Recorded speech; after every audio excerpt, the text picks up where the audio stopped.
গতকালকের ম্যাচে রোনালদো একটা গোল করতে পারে নাই, যার কারণে কত কথাবার্তা হচ্ছে। আচ্ছা, একবার ভাবুন তো যে গতকালকের ম্যাচে রোনালদো হ্যাটট্রিক করছে, তাইলে কি হতো? তাহলে পৃথিবীতে আমরা কি শব্দ দূষণ শুনতে পেতাম? যে ফ্রেন্ডলি ম্যাচে রোনালদো হ্যাটট্রিক করছে, যে ফ্রেন্ডলি ম্যাচে রোনালদো নাইজেরিয়ার মতো একটা প্রতিপক্ষের সাথে হ্যাটট্রিক করছে।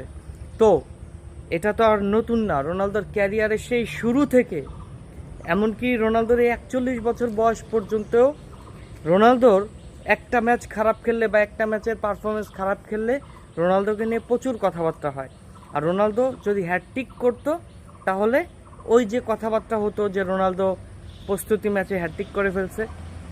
তো গতকালকে রোনালদোর একটা খারাপ ম্যাচ নিয়ে যারা প্রচুর পরিমাণে কথাবার্তা বলছেন, রোনালদোকে নিয়ে সমালোচনা করছেন, তাদেরকে আগাম বার্তা দিয়ে দিতে চাই যে আপনারা লিখে রাখেন 2026 বিশ্বকাপে রোনালদো রাজার মতোই ফিরে আসবে।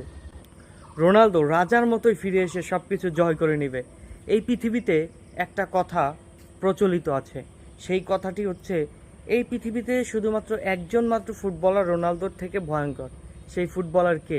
সেই ফুটবলার আর কেউ না, তিনি হচ্ছেন আগের ম্যাচে গোল না করা রোনালদো বা আগের ম্যাচে খারাপ পারফরমেন্স করা রোনালদো। অর্থাৎ রোনালদো 2টি প্রস্তুতি ম্যাচ খেলেছে, একটি ম্যাচেও গোল করতে পারে নাই। তো রোনালদোর যেই জাদুকরী পারফরমেন্সটা, এই পারফরমেন্সটা কিন্তু একেবারে বিশ্বকাপের মঞ্চেই রোনালদো পর্তুগালের জার্সিতে দিবে। এটা কিন্তু বলার আর কোনো অপেক্ষা রাখে না। আপনি লিখে রাখতে পারেন যে 2026 বিশ্বকাপটা হতে যাচ্ছে রোনালদোর ক্যারিয়ারের সবচাইতে বড় এবং রোনালদোর ক্যারিয়ারের সবচাইতে বড় দুর্দান্ত টুর্নামেন্ট। কারণ এই টুর্নামেন্টে রোনালদোর নেতৃত্বে পর্তুগাল ফুটবল দল তাদের ফুটবল ইতিহাসে সবচাইতে ভালো পারফরমেন্স দিবে। সো তো পর্তুগাল ফুটবল দল এবার তাদের ফুটবল ইতিহাসের সবচেয়ে সেরা দল নিয়ে বিশ্বকাপে গিয়েছে। এবার ইনশাল্লাহ সব কিছু ঠিকঠাক থাকলে পর্তুগাল ফুটবল দল তাদের ফুটবল ইতিহাসের সবচাইতে সেরা টুর্নামেন্ট রোনালদো ফ্যানদেরকে উপহার দিবে ইনশাল্লাহ। তো এর আগেও অনেকবার হয়েছে, রোনালদো একটা ম্যাচ খুব খারাপ খেলেছে বা রোনালদো একটা ম্যাচে পারফর্ম করতে পারে নাই, কিন্তু পরবর্তীতে রোনালদো যখন ফিরে এসেছে একেবারে রাজার মতো ফিরে এসেছে। রোনালদো যখন ফিরে এসেছে হেটার্সদেরকে মুখ বন্ধ করে দিয়েছে রোনালদো সেই অতি মানবীয় পারফরমেন্স দিয়ে।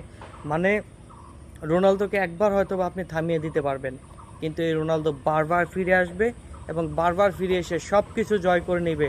এবং যারা এর আগের ম্যাচের পারফরমেন্স দিয়ে রোনালদোকে বিচার করেছে, রোনালদোকে সমালোচনা করেছে, তাদের সকলের মুখ বন্ধ করে দেবে রোনালদো। তো আগামীকাল থেকে শুরু হতে যাচ্ছে 2026 বিশ্বকাপ। তো পর্তুগাল ফুটবল দল কিন্তু